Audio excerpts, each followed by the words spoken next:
Hi, this is Kylie and Jamie, and we are with Courageous Beauty, a girls group for conversations about self-worth and healthy relationships.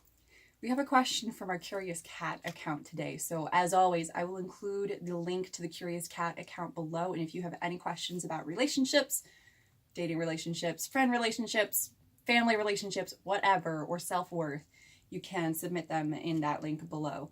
So today's question is big.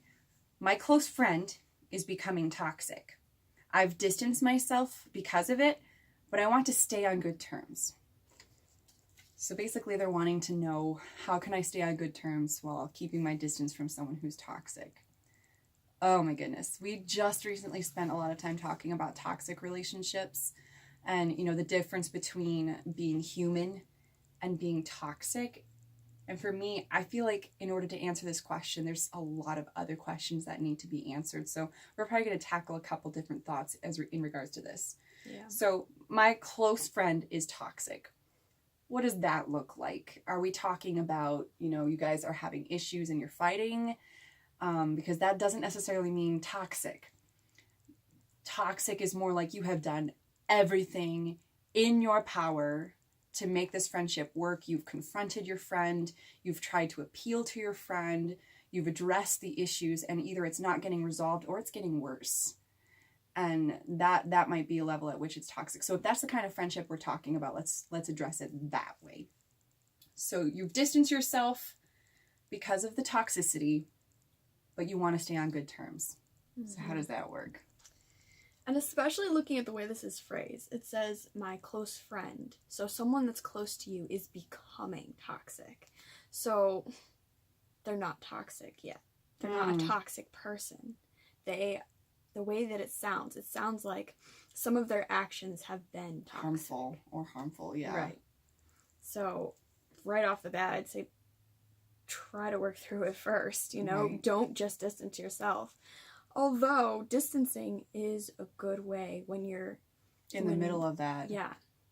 Taking a step back and letting it rest and then going back to it. But don't forget to go back to it. Right, because it's not healthy and helpful just to give up on friendships when they get hard, because all kinds of relationships are hard. They're going to have times when things are not healthy, where they're harmful. But there's a difference between, we're going through a season of rough time and this is just not good in any way, shape, or form. There's a difference. Mm-hmm. So distancing yourself, the purpose of that would want to be so that their behavior isn't hurting you or harming you or affecting you outside of that relationship. And you would only create as much distance as you need to in order to keep that behavior from affecting you. Mm-hmm. But if you do distance yourself, you need to communicate. You've got to communicate why you're distancing yourself, and offer them an opportunity to address it and fix it if they can. And if they can't or they don't want to address it, that's where all right, well then how can you keep it on good terms? Mm-hmm. How can you keep it on good terms if it's that bad? Mm-hmm. Like if you're trying to be close to somebody who's toxic, and I'm picturing when you say it that way, someone who doesn't respect boundaries, someone who is disrespectful or abusive in their language toward you, why would you want to stay on good terms with that, would be my question. Now, I understand, because when it comes to any kind of relationship, I am somebody who hates to hurt people's feelings. I don't like to get people upset. I hate telling people the truth. But guys, it's so important to tell the truth, and you're going to have to do that hard work. So yeah, there might be some ways you can communicate the truth nicely, but if it's really toxic, they probably won't receive it well anyway. Mm-hmm. That's a really hard thing. Mm-hmm. So maybe one of the things that you can do is for yourself to be reasonable. Be reasonable in what you can expect from them. So if you're distancing yourself from them, there's probably a reason.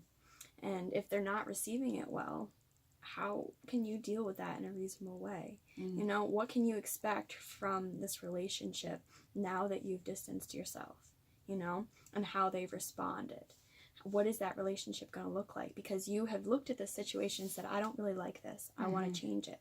And so you've distanced yourself, or you've tried to fix the problem, or you have fixed the problem. It's going to affect the relationship, and that's what you wanted.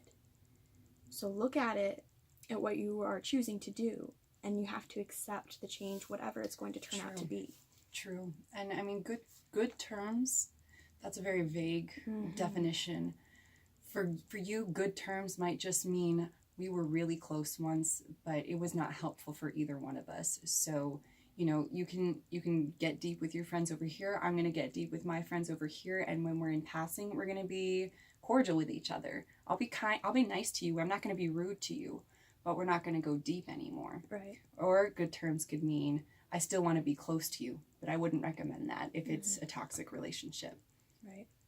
Yeah. So, I mean, those are some of our thoughts, but obviously a lot more conversation to be had. So if you guys have more questions about it, pop it in the link below or comment and we will address it.